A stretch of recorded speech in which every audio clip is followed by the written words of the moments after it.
Welcome to the Mississippi State University College of Business Family Business Education Initiative responding to COVID-19. In today's session is Pandemic Proofing Your Business Model. We're joined by Eric Hill. Eric, you're the Director of the Center for Entrepreneurship and Outreach. That's right. And these are strange times indeed, but before we get to where we are, let's talk about the basics of what you're going to go over, what a business model is, things like that. Yeah, well, lots of people think of a business model as this very complicated task. So we're going to go through and kind of break down what's the basics of a business model and look through some examples of what's changed in the world and how we might be able to tackle that. All right, so let's start with the basics. What is the foundation of a business model? Yeah, so there are a lot of components that go into a business model, and they can get very, very complicated. But when you have sort of a fundamental disrupt like we've had in the world right now, it's important to go back to the basics. Mm-hmm. And so it always starts out with the three things: what do we do, who do we do it for, and why in the world should they care? And most people might be thinking, well, this is really, really simple, right? But and we've done business the same we have for 30 years. And I would say that if the latter's the case, it was already in trouble before the pandemic, because the business model's always got to adapt. But in this case, we really have to focus on the who part and the why they care, because in the case of our customer, their whole world and their whole planet has turned upside down right now. What about the third piece of that? Why they care? Why is that important when considering your business model?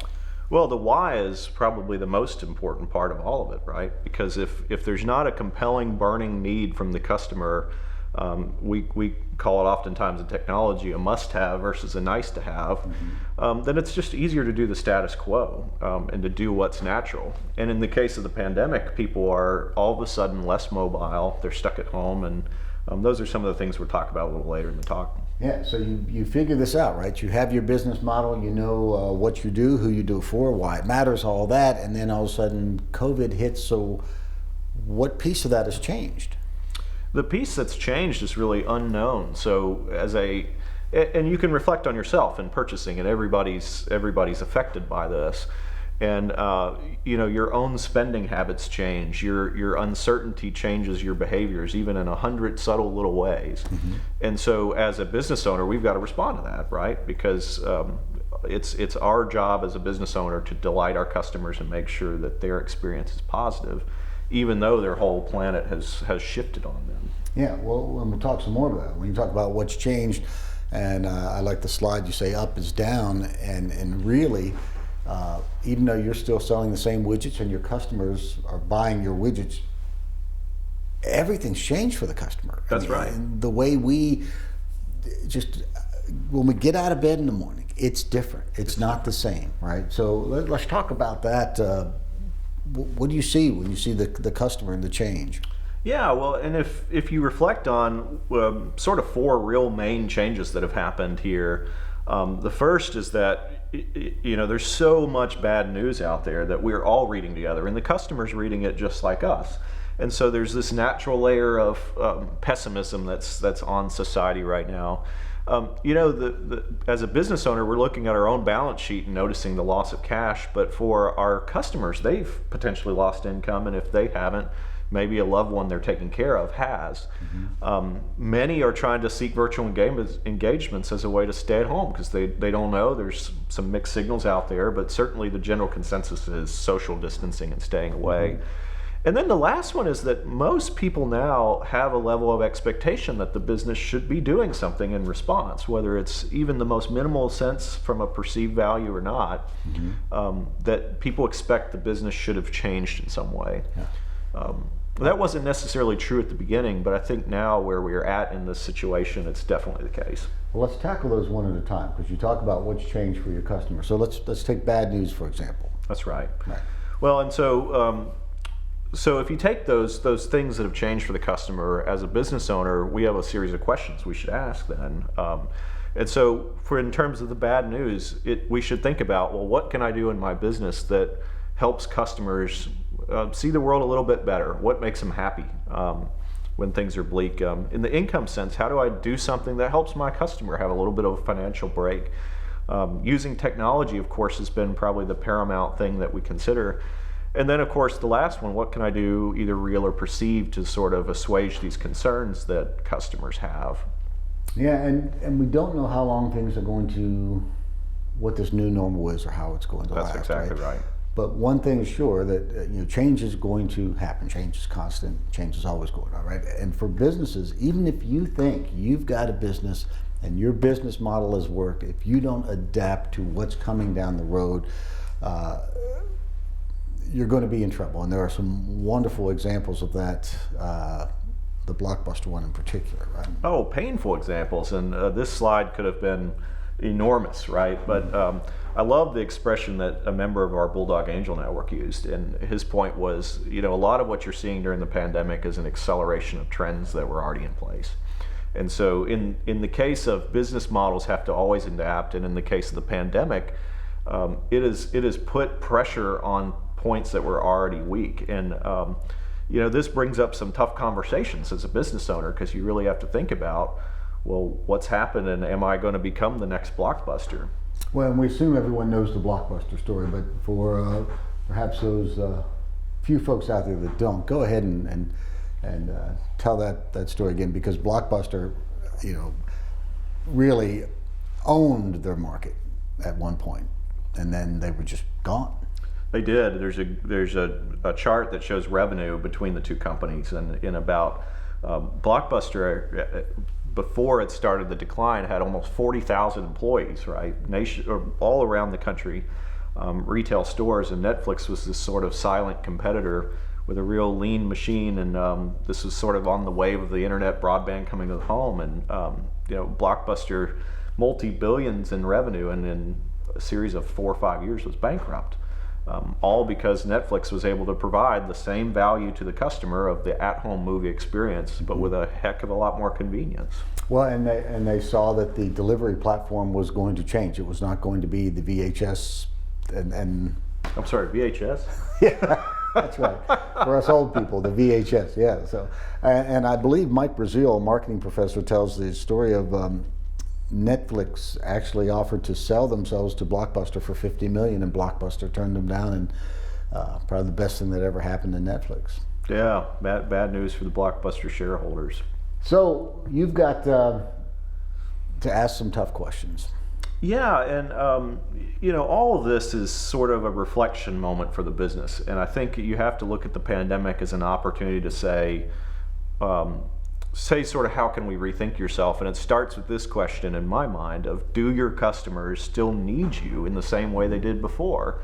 And retail's been really struggling with this, because as you think about online retail just being more convenient for the customer, and in many cases price competitive. The other thing that's in this dynamic is the idea that charity of helping a local business is just not sustainable. It works for a period of time, and people in the community want to help local business succeed. But that charity element sort of wears off, and the luster goes away as this drags on and on and on. So back to our point that we don't know how long this will continue, really asking the question of, do they need the same thing from me, and how that evolves is going to be key. And you used the term several times so far, how to delight your customers. Why did you pick that particular word? Well, and maybe this is just personal philosophy, but I believe that a lot of optimism is something that people are attracted to, and it's a magnetic element to our business.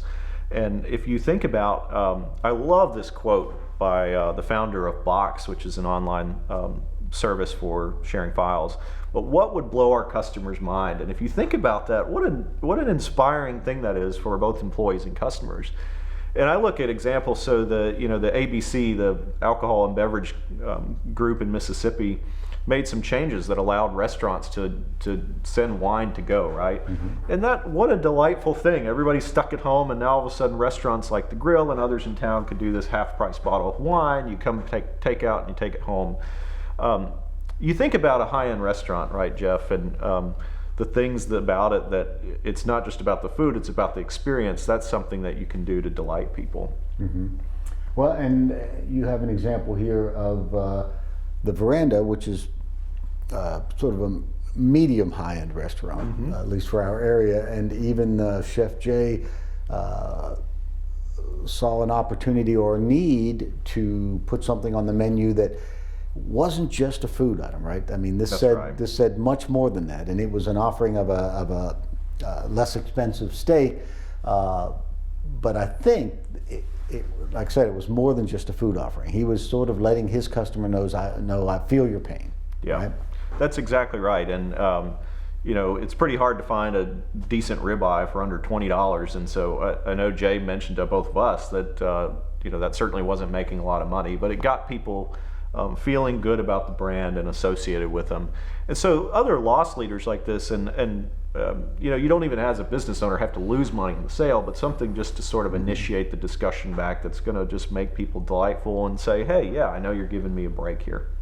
So you've got still, in this day and age, we still have brick and mortars that have sort of shunned technology. Maybe mom and pops have been in business for decades and they're doing okay.